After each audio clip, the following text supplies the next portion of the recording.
So this is my second breakfast at about 8:15 on June the 12th, 2018. And it's about 2 hours after my first one. And so really all I had was juice and water for my first breakfast. And but it was ginger juice with turmeric and black pepper, and anyway, it was substantial, and it tided me over for 2 hours. And now I'm gonna have green tea and this oatmeal, which is, well, I'll just stir it up and show you.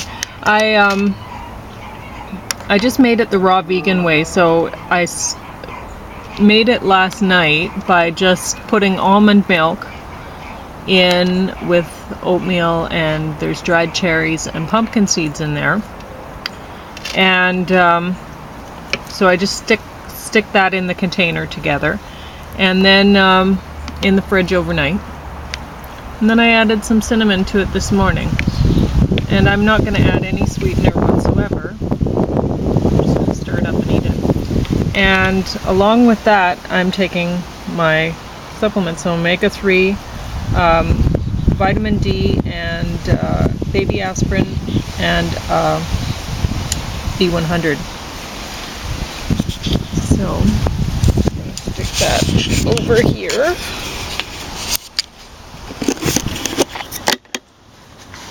Did I get it in the... I think I'm going to be in the camera. We'll see. If not, whatever. Who cares? Whew. So, if you are already on statins, you'll probably want to look into how your statins affect coenzyme Q10.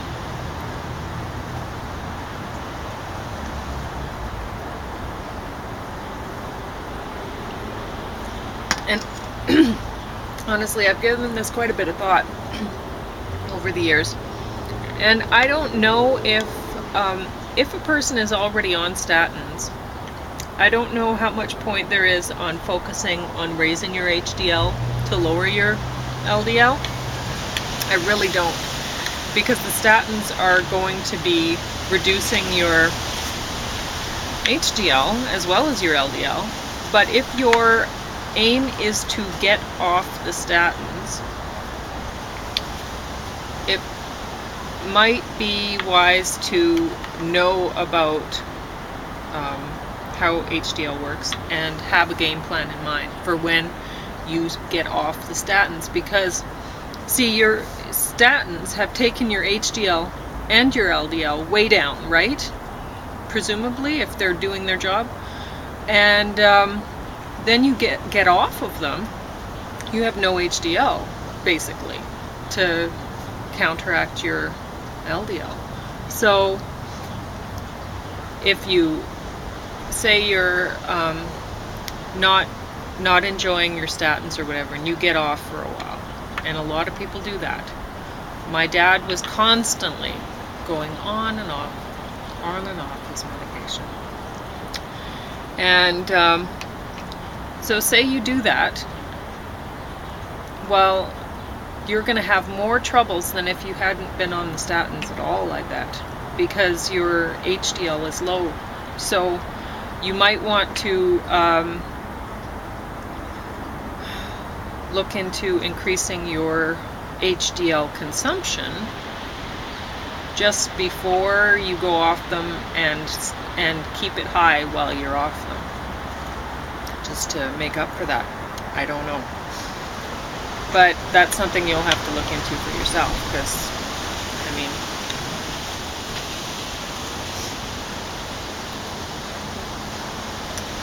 how wise it is to be going off medication once you've already had a heart attack.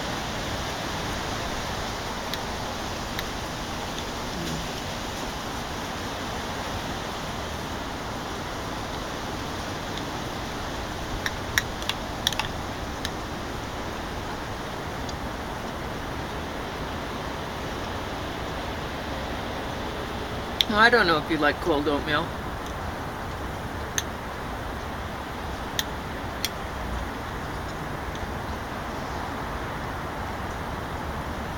I've gotten used to it. It's not bad.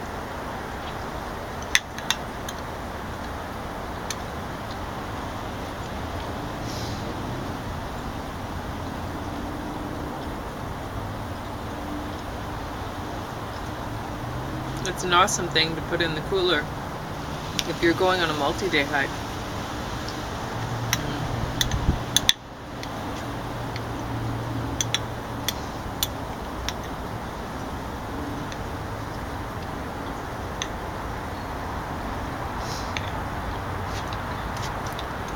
Or just camping, like if you're going multiple days hiking,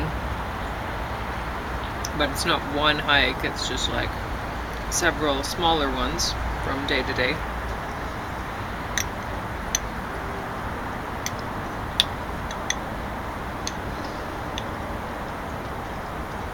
It's awesome.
But if you don't like cold oatmeal, made this way, then it takes a lot longer to make. Because the instant oatmeal isn't. That's not good. So, yeah. I don't know. I recommend this.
Now, normally I don't eat my oatmeal this time of day. Normally I eat it in the evening. There's a couple reasons for that. The first reason is I like to take my omega-3 in the morning. Well, I just took omega-3 fat with oatmeal. So how much of the omega-3 fat am I going to absorb? Given that just had oatmeal. That's the main thing.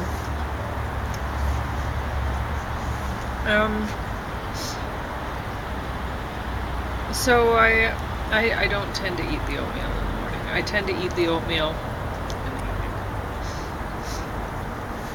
And that would be like an evening meal, let's say second supper. That's a common second supper meal. If I feel I need something else after eating my garlic meal, it would be the oatmeal. So I'm going to put another container of oatmeal in my fridge with the almond milk, and it's going to sit there until I want to eat it. Because this is how I eat oatmeal. It's already ready. It's the best way. It's the easiest way.